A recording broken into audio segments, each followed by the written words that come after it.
mais uma escola de discípulos. Vamos aprender mais um pouco a palavra de Deus. Hoje nós vamos dar uma visão panorâmica do capítulo 3 de 1 Timóteo. Né? Depois a gente vai entrar com mais detalhe. Nós vamos tirar aí umas 3 semanas para falar desse assunto aí. Né? 3 quarta-feira, porque é um assunto muito interessante, muito importante, principalmente nos dias de hoje, né? Dias difíceis, dias muito difíceis, e que se exige muito de um obreiro, amém? De um pastor, de um líder dentro da igreja. Né? Não é qualquer um que pode ser um pastor, não é qualquer um que pode ser um líder dentro da igreja. Né? Então Jesus ele tem uma exigência muito alta para aquele que ele quer exercer uma liderança dentro da igreja. Amém? Tá? Então nós vamos se preparar, enquanto o pessoal vai se aproximando, você já vai abrindo a Bíblia em 1 Timóteo capítulo 3, 1 Timóteo capítulo 3, amém? A primeira parte que a gente vai estudar vai ser do 1 ao 7, tá? Do 1 ao 7. Nós vamos dividir, no nosso esboço, nós vamos dividir em, deixa eu ver, 1, 2, 3 partes, amém?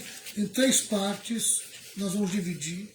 Tá? A primeira parte nós vamos falar sobre os pastores para a igreja. A segunda parte a gente vai falar sobre as ovelhas na igreja, né? As ovelhas na igreja. E a terceira parte, o Salvador e a igreja. Tá? Então vamos dividir em 3 partes esse capítulo 3. Tá certo? Tá? E da primeira parte, os pastores para a igreja, nós vamos dividir por duas partes, né? Primeira parte dividido por 2, tá certo? Nós vamos falar sobre as qualificações de um pastor e as qualificações de um diácono, amém? E depois vamos subdividir por tópico, tá? Então vamos devagarzinho, vamos aprender, relaxar, amém? E entender o que Deus tem para nós nesse capítulo 3 de 1 Timóteo. Quero dar aí a saudação para a pastora Renata, que está junto comigo. Boa noite, pastora Renata. Boa noite, na paz do Senhor, irmãos. Mais uma noite aqui abençoada, né? Mais uma noite abençoada, mais uma noite em que o Senhor vai tratar conosco, né? As qualificações do que para os pastores? Primeira parte, no meio dos pastores para a igreja. As qualificações. Isso. De um pastor, é isso? O que tu quer saber? O tema geral? Primeiro, os pastores para a igreja. E as qualificações. Isso está errado, né? Você me complicou tanto aqui. Não, tá? Amém? Ó, nós vamos tratar o seguinte, ó. Paulo indica as qualificações para pastores e diáconos e faz um resumo do ministério terreno de Jesus. Tá? Então nós vamos dividir por 3 tópicos. Então o primeiro tópico, pastor Renato, ó, os pastores para a igreja. Vai do versículo 1 ao versículo 13. Tá? Versículo 1 ao versículo 13. Os pastores para a igreja. Tá certo? Tá? Só que dentro desse tópico, nós vamos subdividir por 2. Tá? As qualificações de um pastor e as qualificações de um diácono. Tá bom? Então vamos lá. Vamos primeiro para o versículo 1 ao 7, que vai falar sobre as qualificações de um pastor. As qualificações de um pastor.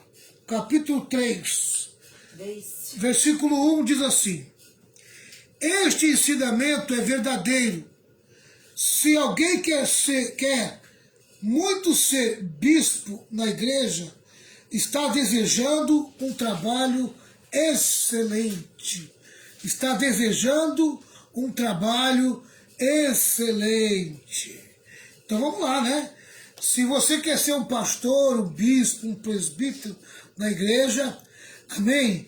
Você está desejando algo muito excelente e que vai exigir de você também um nível de excelência, de qualidade, de qualificação, não é verdade? Tá?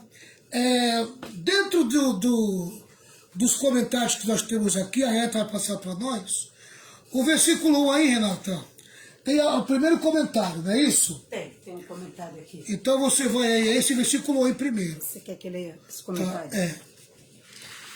Ser um líder da igreja, presbítero, em que acho que tá? Tá. É uma responsabilidade pesada, porque a igreja pertence ao Deus vivo. Os líderes da igreja não devem ser eleitos por serem populares. Olha aí, ó. Não devem ser eleitos por serem populares. Não é porque ele é muito popular, né?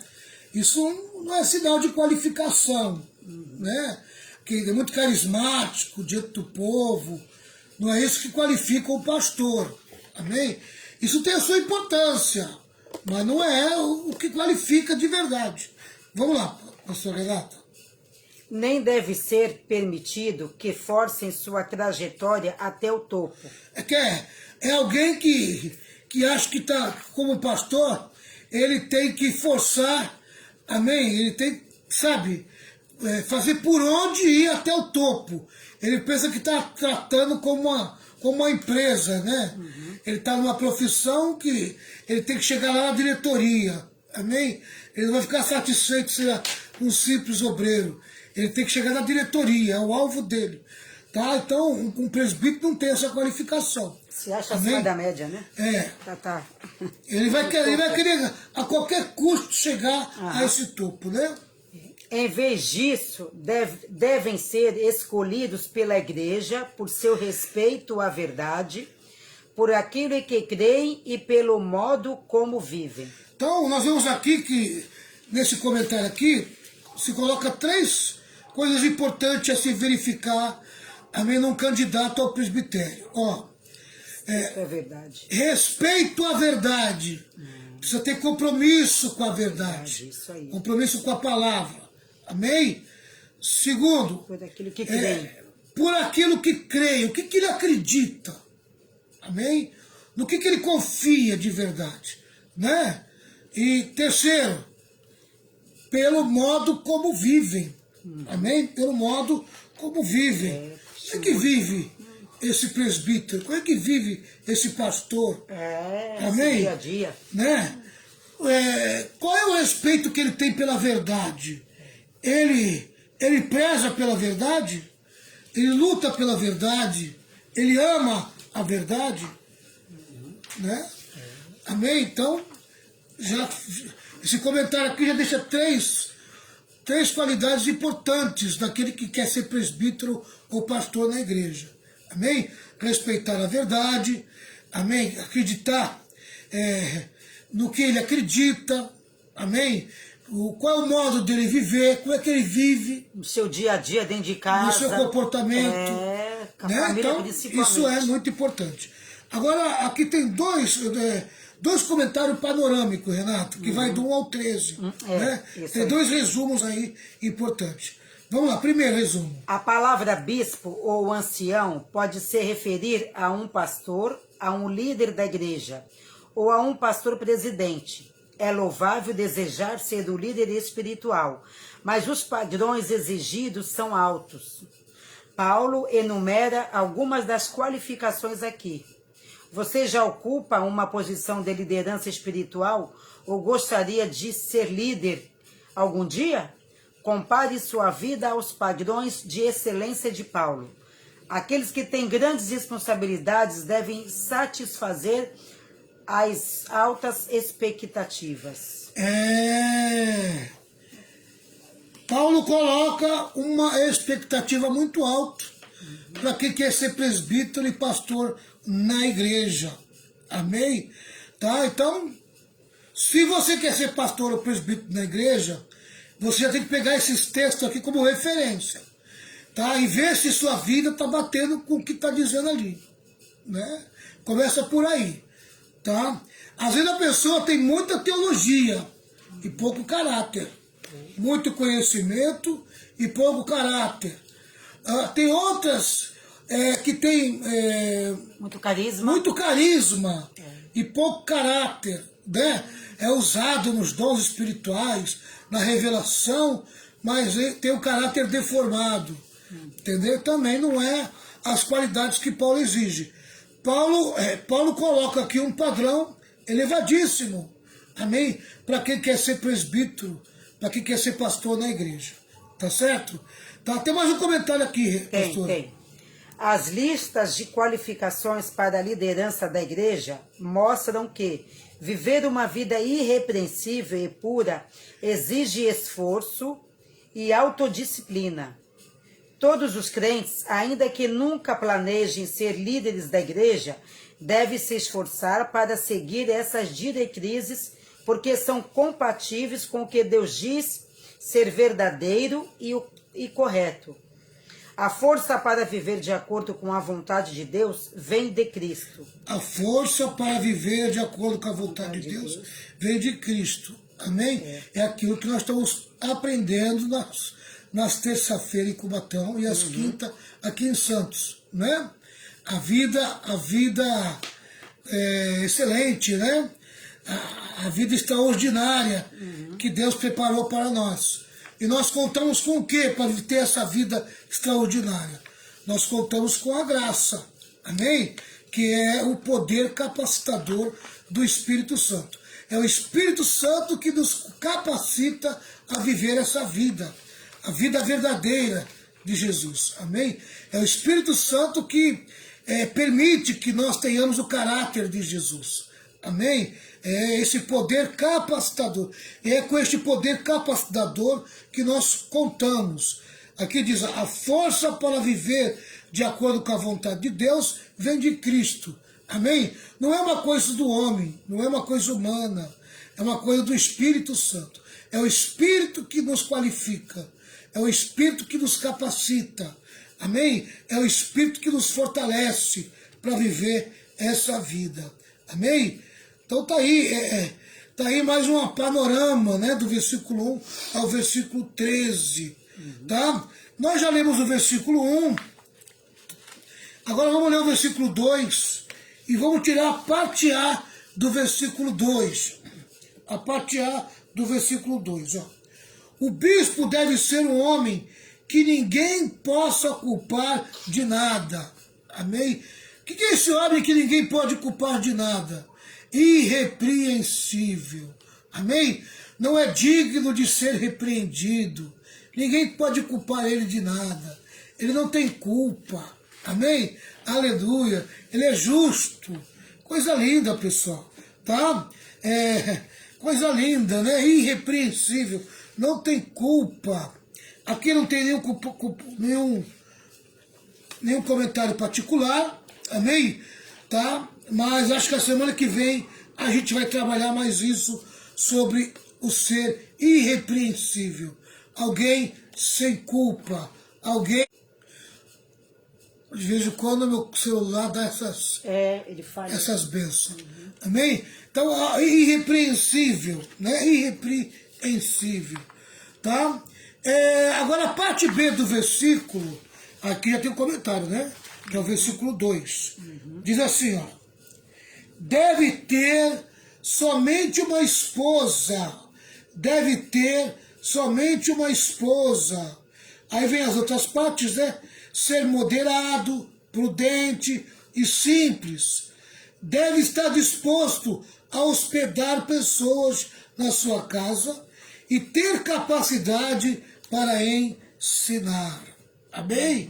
Tá? Então vamos lá. Versículo 2 tem um comentário aí, pastora. Tem. Ao dizer que todo bispo deveria ser fiel à sua esposa, Paulo está proibindo tanto a poligamia como a promiscuidade. E isto não impede que um jovem solteiro se torne bispo, nem que um ancião viúvo se case novamente.